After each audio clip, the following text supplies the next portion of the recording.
प्रधानमंत्री जी, आज एक बार फिर आपके द्वारा बटन दबाते ही 1 लाख से अधिक नियुक्ति पत्र जारी कर दिए जाएंगे, जिनको प्राप्त करने वाले देश के भिन्न भिन्न राज्यों एवं केंद्र शासित प्रदेशों में फैले हुए हैं।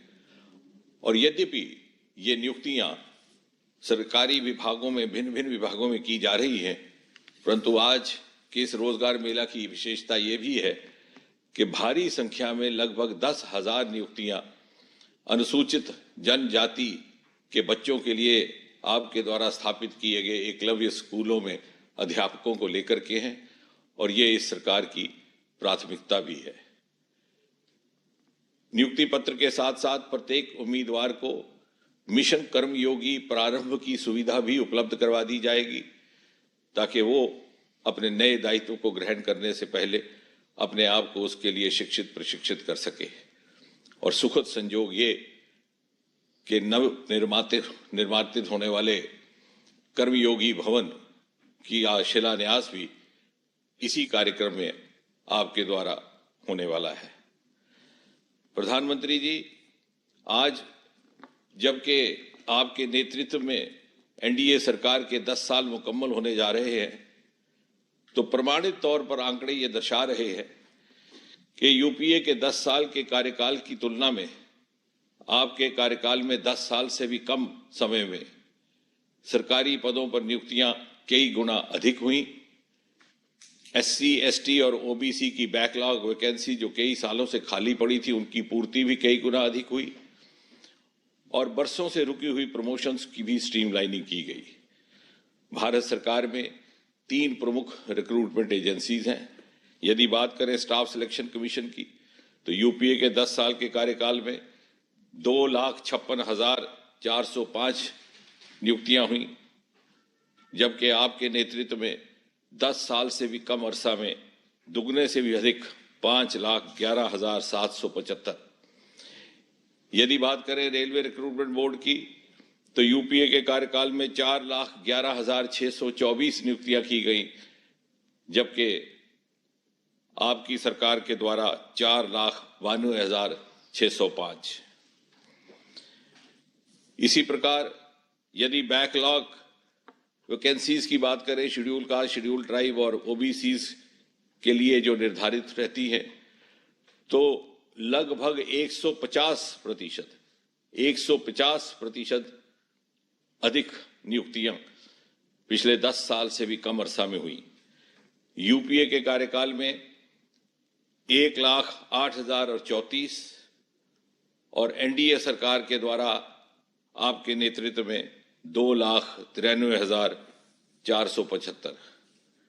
इसी प्रकार यदि प्रमोशंस की बात करें, तो हमने वो मंजर भी देखा है, बहुत से सज्जन जिस पद पर नियुक्त होते 20, 25, 30 बरस अपनी सेवा देने के बाद वहीं से सेवानिवृत्त रिटायर हो जाते।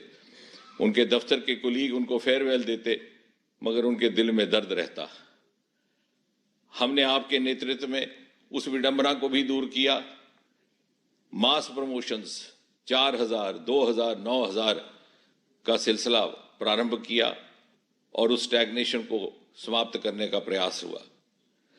यदि महिलाओं की बात करें, तो यूपीए के कार्यकाल में जितनी भी नियुक्तियां हुई, उसमें महिलाओं की हिस्सेदारी मात्र 7 या 8% तक रहती है। आपके नेतृत्व में यह भागीदारी दुगनी से भी अधिक, औसतन लगभग 18%, और कई रोजगार मेलों में तो महिलाओं की भागीदारी 20%, 22% भी रही। इतना ही नहीं, प्रधानमंत्री जी, आपने देशवासियों को ये जागरूकता भी पैदा की कि रोजगार का अर्थ केवल सरकारी नौकरी नहीं। आपने लाल किले से आह्वान किया startup India, stand up India, और देश में स्टार्टअप्स की संख्या 350-400 से बढ़कर 1.25 लाख, 1.5 लाख तक पहुंच गई और हम स्टार्टअप की दुनिया में तीसरे दर्जे पर आन खड़े हुए। आपने अंतरिक्ष के दरवाजे खोल दिए और स्पेस स्टार्टअप्स की संख्या सिंगल डिजिट से बढ़ करके लगभग 200 तक पहुंच गई। आपने बायो मैन्युफैक्चरिंग स्कीम की बात की, तो बायो स्टार्टअप्स की संख्या 50 से बढ़कर के 6,000 तक पहुंच गई। आपने खादी उद्योग को बढ़ावा दिया और उसका टर्नओवर लगभग 4 गुना बढ़ गया। आपने बेरोजगारों के लिए अपनी जीविका स्वयं कमाने हेतु मुद्रा जैसी योजनाएं लाई और उसकी लाभार्थी भी 60 से 70% महिलाएं रहीं। आपने इंफ्रास्ट्रक्चर प्रोजेक्ट्स को गति शक्ति प्रदान की और हजारों की संख्या में लोगों को रोजगार मिला। उदाहरण के तौर पर यूपीए के कार्यकाल में पीएमजीएसवाई सड़कों का निर्माण केवल 3,80,000 किलोमीटर हुआ था। आपके कार्यकाल में दुगने से भी अधिक, लगभग 8 लाख किलोमीटर।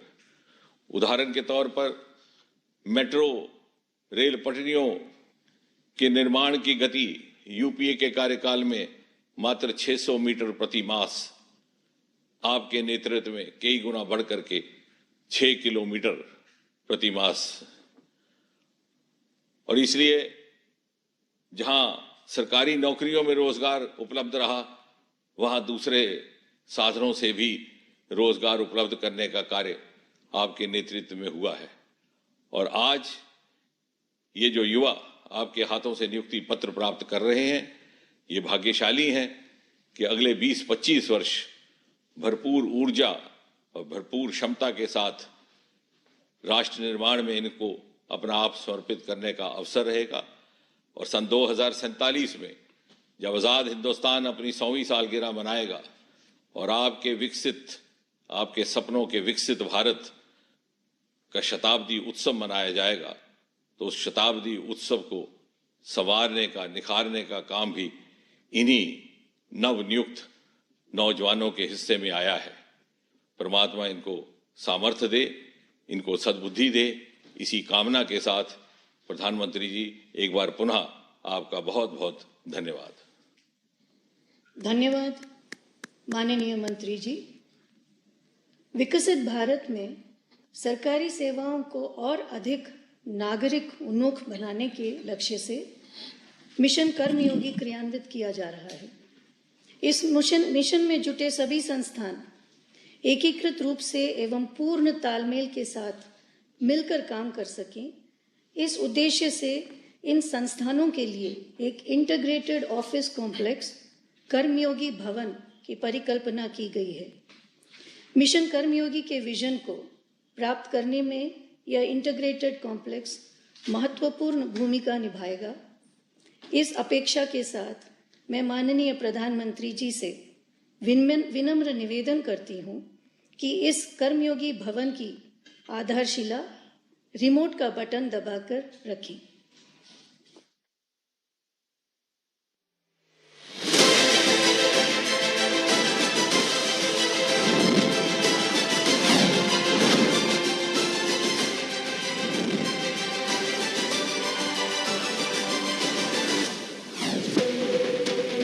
हमारे यशस्वी प्रधानमंत्री नरेंद्र मोदी के दूरदर्शी नेतृत्व में भारत निरंतर विकास के नए कीर्तिमान स्थापित कर रहा है। विकसित भारत की इस यात्रा में जनसेवा सुशासन पर विशेष बल दिया गया है। नागरिक आकांक्षाओं की पूर्ति में प्रशासन की भूमिका को देखते हुए प्रधानमंत्री श्री नरेंद्र मोदी के विजन के अनुसार सिविल सर्वेंट्स की क्षमता विकास के लिए मिशन कर्मयोगी की स्थापना की गई।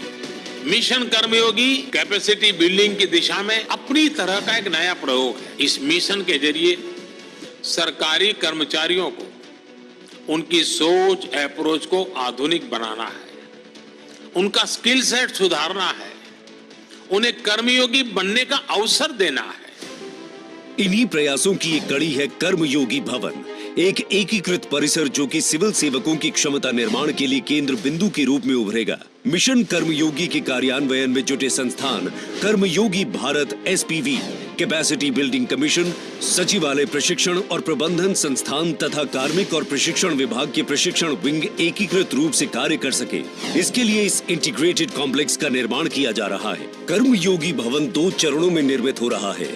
आज माननीय प्रधानमंत्री के कर कमलों के द्वारा इसके प्रथम चरण का शिलान्यास हो रहा है। कर्मयोगी भवन सभी प्रशिक्षण संस्थानों, सरकारी विभागों एवं जनसेवा में जुटे संस्थानों के बीच कोलैबोरेशन, कनेक्ट एवं कोऑपरेशन का सशक्त माध्यम बनेगा। इस भवन में क्षमता विकास के लिए विश्व स्तरीय सुविधाएं स्थापित की जा रही हैं।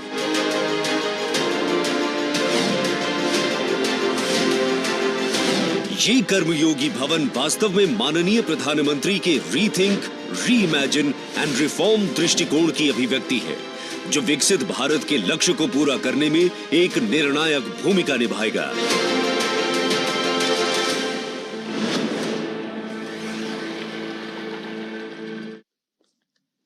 रोजगार मेले की आज की कड़ी एक बार फिर सामर्थ्य, सशक्तिकरण और विकास की अविस्मरणीय अमृत यात्रा का संदेश लाई है।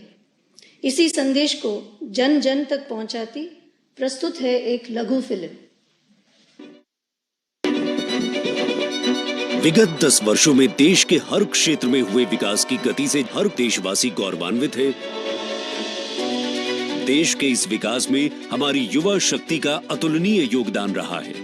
आकांक्षा, ऊर्जा और उत्साह से लबालब युवा शक्ति के सपनों को पंख देने के लिए मोदी जी के नेतृत्व में पिछले 10 सालों में लगातार नए अवसर और नई संभावनाएं सृजित की गई हैं। रोजगार के नए अवसर पैदा हो रहे हैं। नए युवा उद्यमी भी रोजगार मांगने के बदले रोजगार देने वाले बन गए हैं। इसी सिलसिले की अगली कड़ी है रोजगार मेला। रोजगार मेला युवा शक्ति के साथ राष्ट्र निर्माण के सपने को सार्थक कर रहा है। रोजगार मेले के तहत भारत सरकार सहयोगी राज्य सरकारों के साथ युवाओं को सरल, समय सीमित और पारदर्शी तरीके से सरकारी नौकरियां प्रदान कर रही है। केंद्र सरकार की योजनाओं को जमीन पर उतारने की सबसे बड़ी जिम्मेदारी आप सभी नवनियुक्त सरकारी कर्मचारियों पर है। जब आप जैसे लाखों युवा सरकारी सेवाओं से जुड़ते हैं तो नीतियों को लागू करने की स्पीड और स्केल भी बढ़ जाता है। इससे सरकार के बाहर भी रोजगार के अवसर तैयार होते हैं, साथ साथ काम काज की नई व्यवस्था भी बनती है। आज रोजगार मेले में देश भर में विभिन्न सरकारी पदों पर 1 लाख से ज्यादा युवाओं को जिम्मेदारियां सौंपी जा रही हैं। जोश और नए विचारों से ओतप्रोत ये युवा राजस्व विभाग, गृह मंत्रालय, उच्च शिक्षा विभाग, परमाणु ऊर्जा विभाग, रक्षा मंत्रालय, स्वास्थ्य एवं परिवार कल्याण मंत्रालय, जनजातीय मामले मंत्रालय इत्यादि में विभिन्न पदों पर राष्ट्र निर्माण में योगदान देंगे। इनमें दिल्ली पुलिस में 9,000 से अधिक हवलदार एवं सिपाही, राजस्व विभाग में 5,000 से अधिक कर निरीक्षक एवं कर सहायक, एम्स एवं केंद्र सरकार के अस्पतालों में 11,500 से अधिक डॉक्टर, नर्स एवं पैरामेडिकल कर्मचारी तथा दूर दराज के इलाकों में शेड्यूल्ड ट्राइब्स के बच्चों के लिए बने एकलव्य मॉडल विद्यालयों में 8,200 से अधिक अध्यापकों एवं प्राचार्यों के नियुक्ति पत्र सम्मिलित हैं।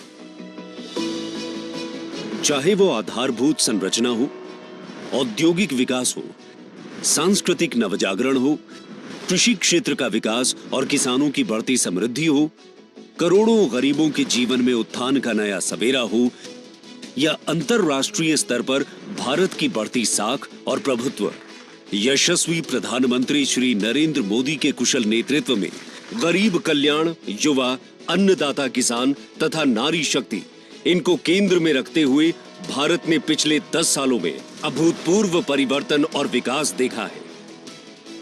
इस नए भारत की आकांक्षाओं और विकसित भारत के लक्ष्य को पूर्ण करने के लिए इन नव नियुक्तों की क्षमता विस्तार हेतु मिशन कर्मयोगी के अंतर्गत लाखों कर्मयोगी प्रशिक्षित हो चुके हैं।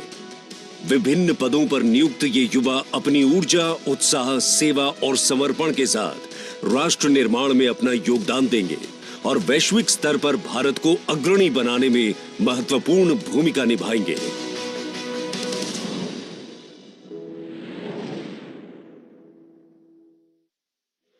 अब मैं माननीय प्रधानमंत्री जी से अनुरोध करती हूं, 1 लाख से अधिक युवाओं को नियुक्ति पत्रों के वितरण के महाअभियान का शुभारंभ रिमोट का बटन दबाकर करें।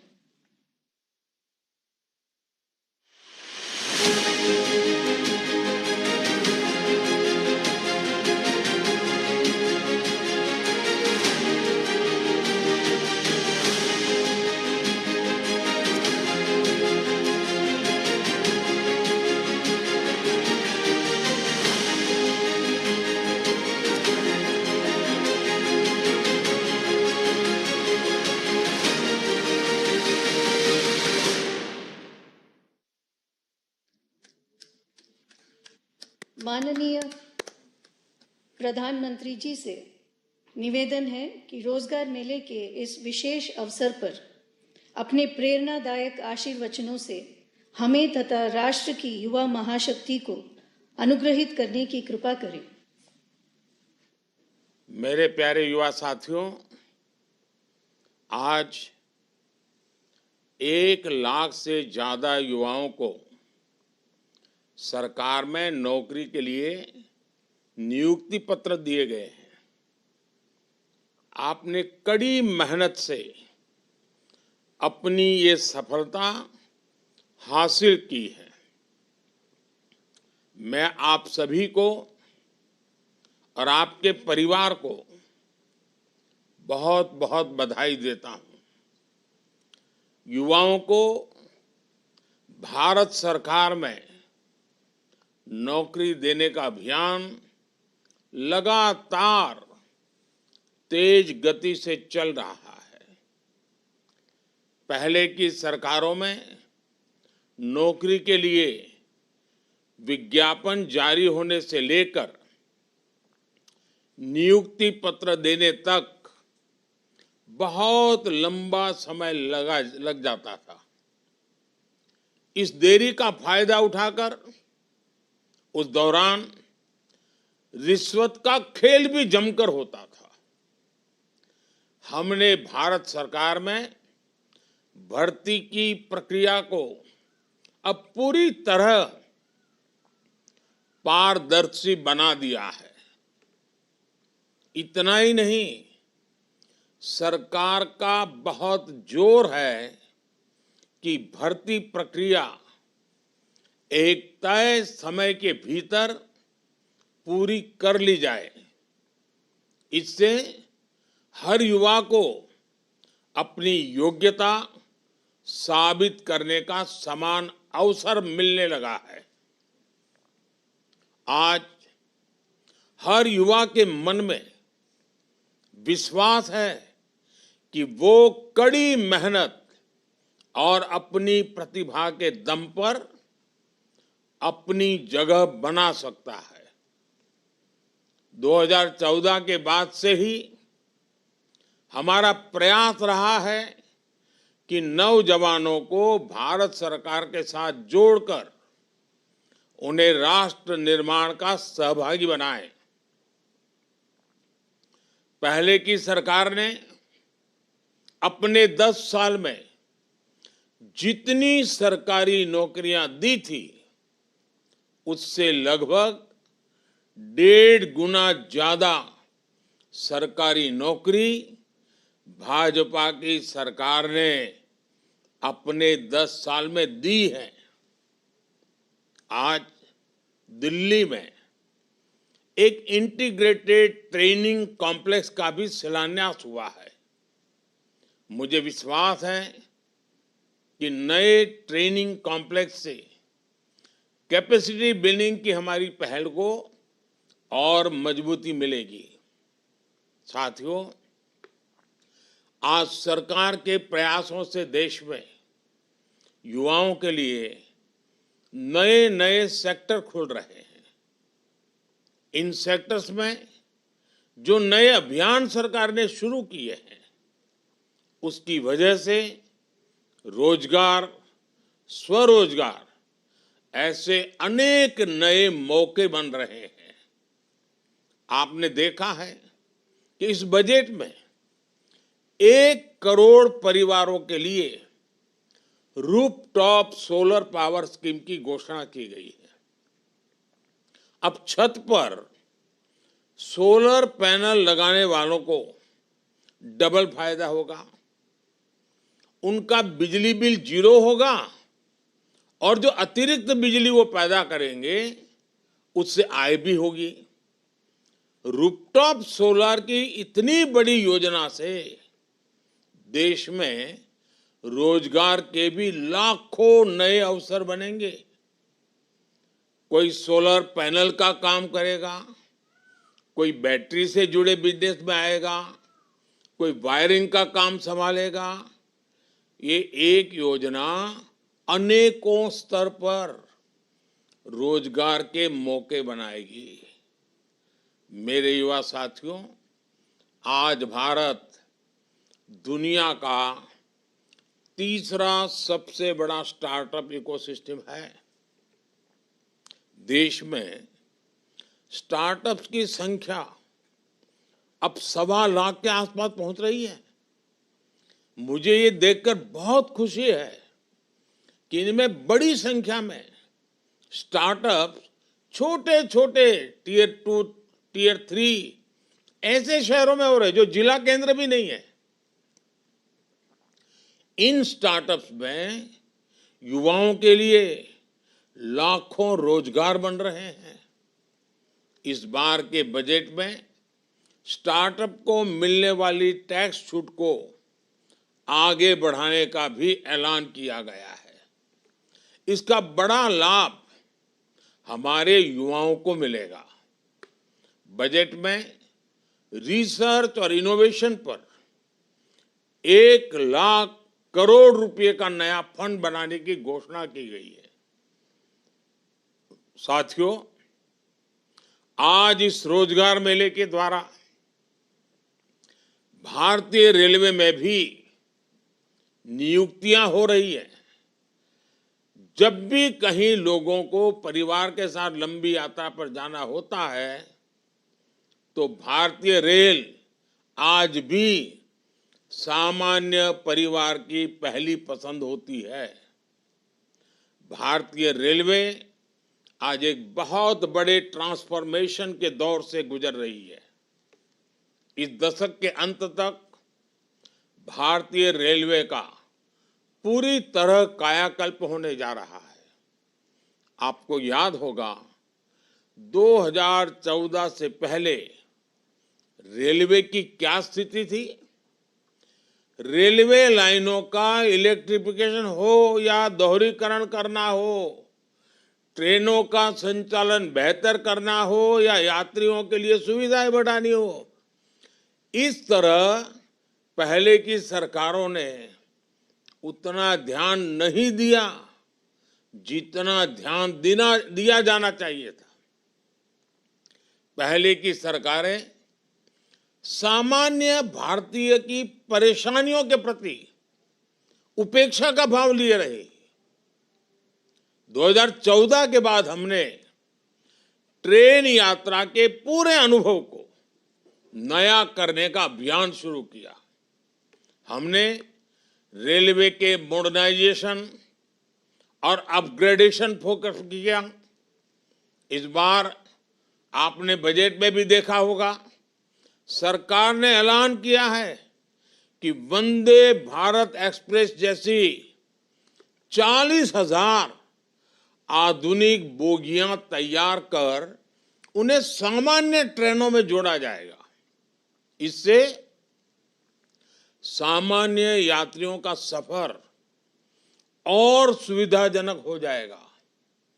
साथियों, देश में जब कनेक्टिविटी का विस्तार होता है तो उसका प्रभाव एक साथ कई चीजों पर पड़ता है।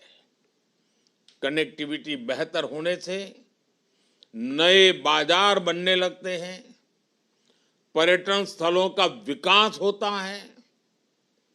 कनेक्टिविटी बेहतर होने से नए बिजनेस तैयार होते हैं और इससे रोजगार के लाखों अवसर बनते हैं।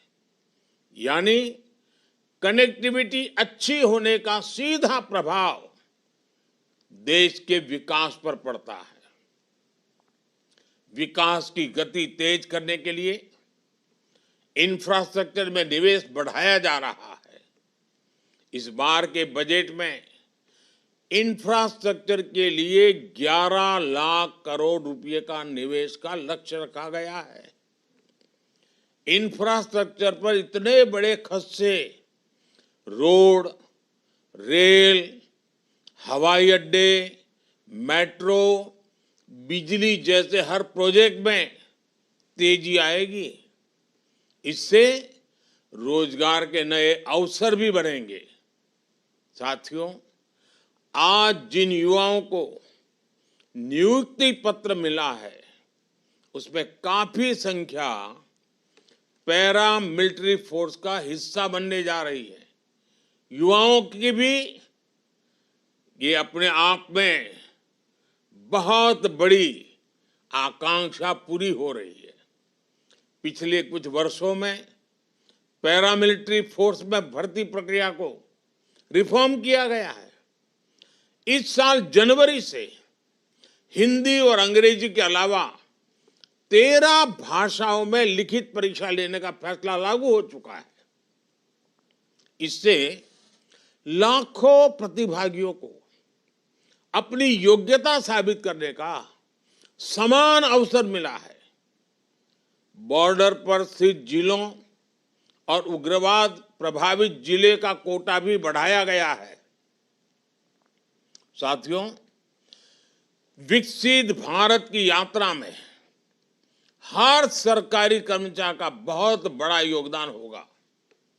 आज जो 1 लाख से ज्यादा कर्मचारी हमारे साथ जुड़ रहे हैं, वो इस यात्रा को नई ऊर्जा और गति देंगे। आप चाहे जिस विभाग में रहे, ये याद रखें कि आपका हर दिन राष्ट्र निर्माण के लिए समर्पित हो। आप सभी सरकारी कर्मचारियों की कैपेसिटी बिल्डिंग के लिए भारत सरकार ने कर्मयोगी भारत पोर्टल भी लॉन्च किया है। इस पोर्टल पर विभिन्न विषयों से जुड़े 800 से ज्यादा कोर्स उपलब्ध है।